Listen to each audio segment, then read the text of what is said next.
Now when we discuss about the application software, so in the application software also we have two subcategories. First is the package software and the second one is the customized software. So we will discuss about the first category, that is a package software. So package software is a nothing but it is a pre-written software for the general purpose usage.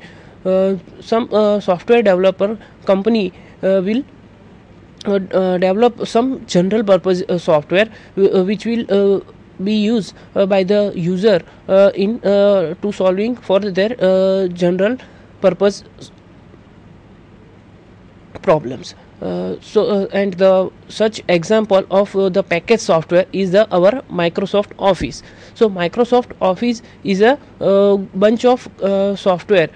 In Microsoft Office package we have Microsoft Word, Microsoft PowerPoint, Microsoft Excel, and many more other packages are included into the that Microsoft Office package. Similarly, we can have different types of software packages readily available and developed by the different software companies. Now we will discuss about the second category of the software, and that is our customized software. So as the name tells us that it is a customized, so based on the user requirement. So whatever the user requirement are there, we first understand that require, and we write a basic software from the scratch, and we write the code from the for the users requirement. So customized software is basically customized software is basically written after understanding the user's requirement.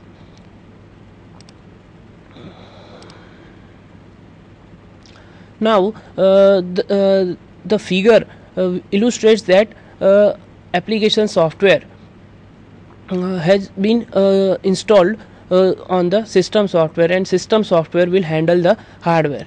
So one important thing regarding to the application software is that application software lacks the ability to run on their own. So when we discuss about the application software, so we cannot run our application software independently without the support of a system software.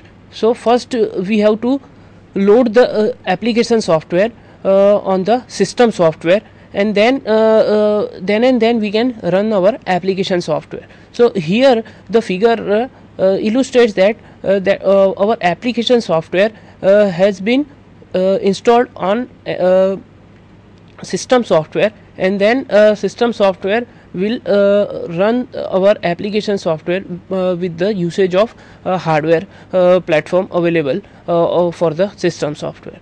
So this is the one disadvantage of our application software. Whatever the application software we available, we can run them only when appropriate system software is available for that application software. Application software runs requires a specific platform or an environment without which it cannot run, while system software is a can run on its own.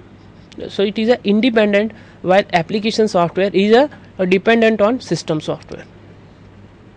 Now finally we discuss the hardware and software, and we compare them one by one. So first of what is a hardware? So hardware is anything which we can see and touch when the computer is on or off. Now so what is a software? So a software is anything we can see on the screen and feel its presence when the computer is on. So here the first point discuss is that hardware is a we can see or touch when the computer is on or off, and software is the thing we can feel the presence when only when we have our system in on. Now the next point, hardware is a physical in nature while software is logical in nature. So hardware is categorized as a physical device while software is our logical component. Now we will see that when we discuss about the hardware, so it is like our body. Hardware has different, our body has different parts. The same way our computer system is made up of different types of hardware. Now we will see about the software. So the software is like our brain.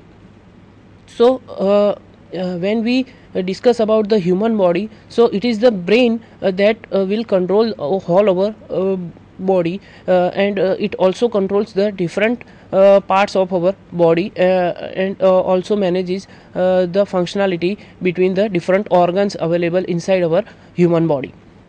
So when we discuss about the hardware and software, so hardware is any physical device, and software will manage that hardware. As we have discussed earlier, that hardware can only be used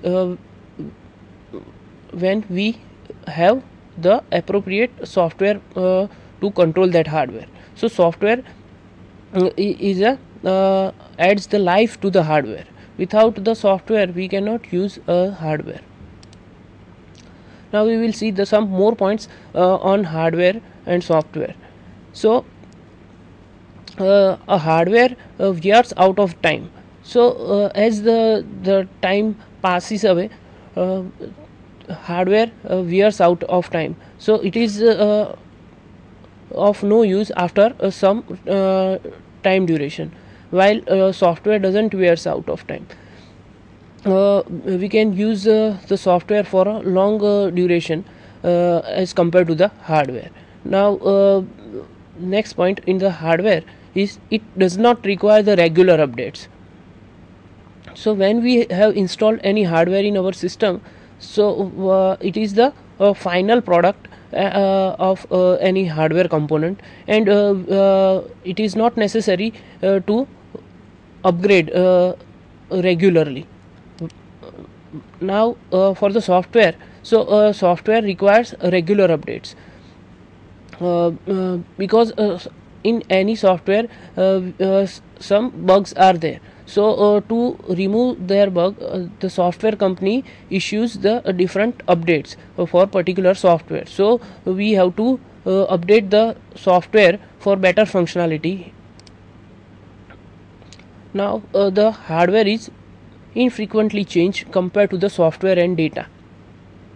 Means hardware has a stable in nature, so it is not changed frequently, while software is a soft in nature. So software and data can be readily created, modified and erased at the runtime. So now the concept of program and programming. So as we know that a computer has doesn't have its own intelligence, and computer can neither think and nor make a judgment. For doing any operation, computer requires a program. As we have discussed earlier, that computer employs one program approach, and that is called as a stored program concept. So without a program, a computer is not able to run any operation. So what is a program? Because a program is a basic need of any computer system. So a program is a set of logically related instructions arranged in a sequence. So when we write a program, we basically use a logically related instructions arranged in a particular order, and when we run that program, this logically related instructions will execute in a particular order and will give us the desired output by perform processing on data which we have acquired in the input phase.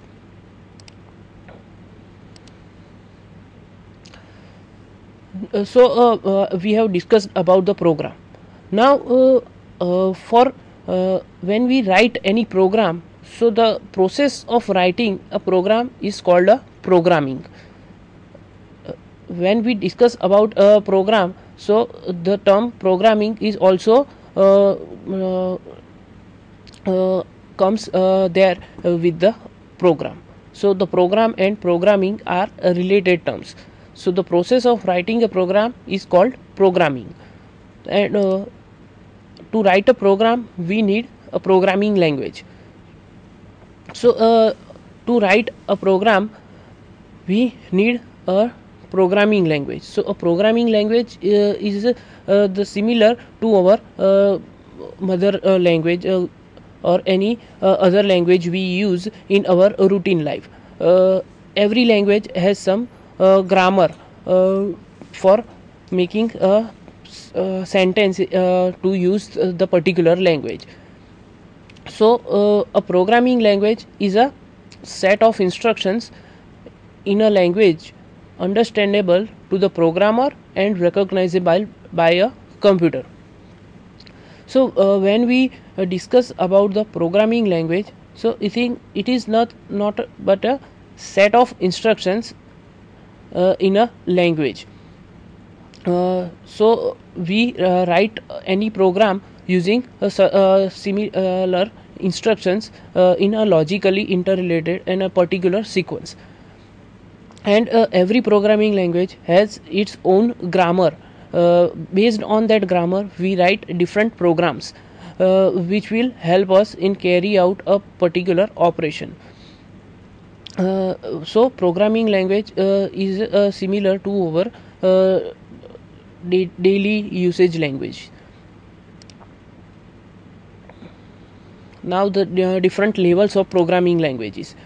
So as we have discussed earlier that we have different levels of programming language. When we write programs using different programming language, so we have different levels for the different types of devices we use to operate our program for a better operation.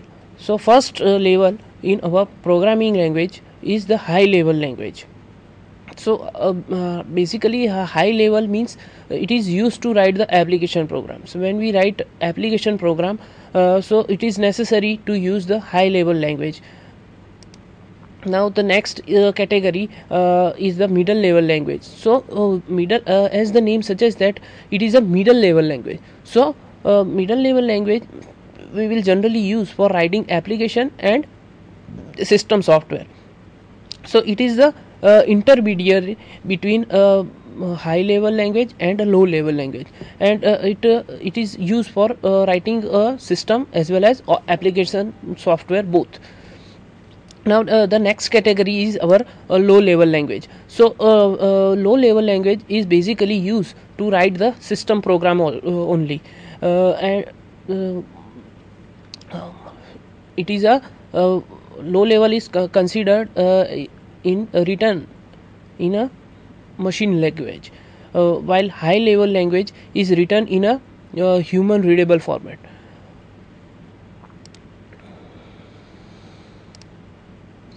Now this figure illustrates the growth of computer languages. This figure shows us the evolution of different types of programming language since 1940 to present, and it tells us also that the growth of the computer languages on the time scale as well as on the problem definition. Here you can see we have the machine code, assembly language, third generation language and the fourth generation language. This is there are some generations in our programming languages. So it describes based on the time scale as the different evolution And the second criteria for discussing the growth of computer languages is regarding the problem definition. Here the figure illustrates that earlier the language was machine oriented, and now day by day the our programming languages are becoming human oriented.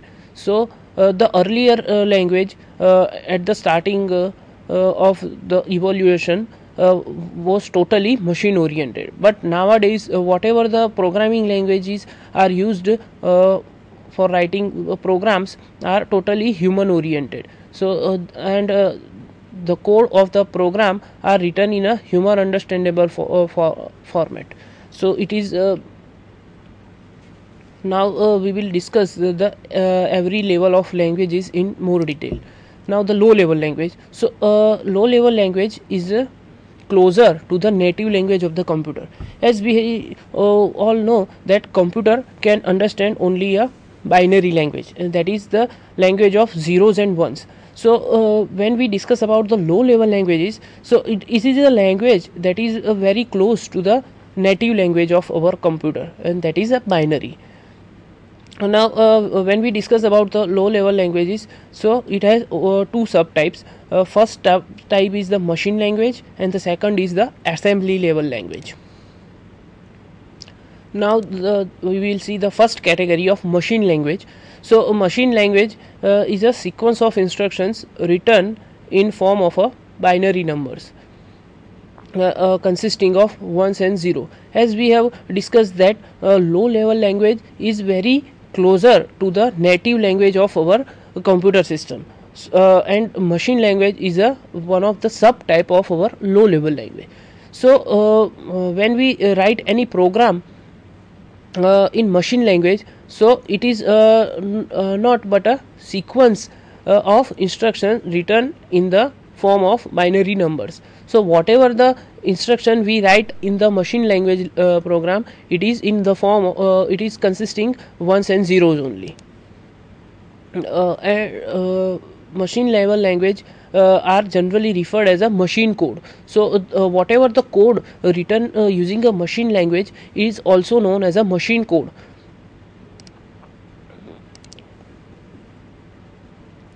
Now machine language instructions has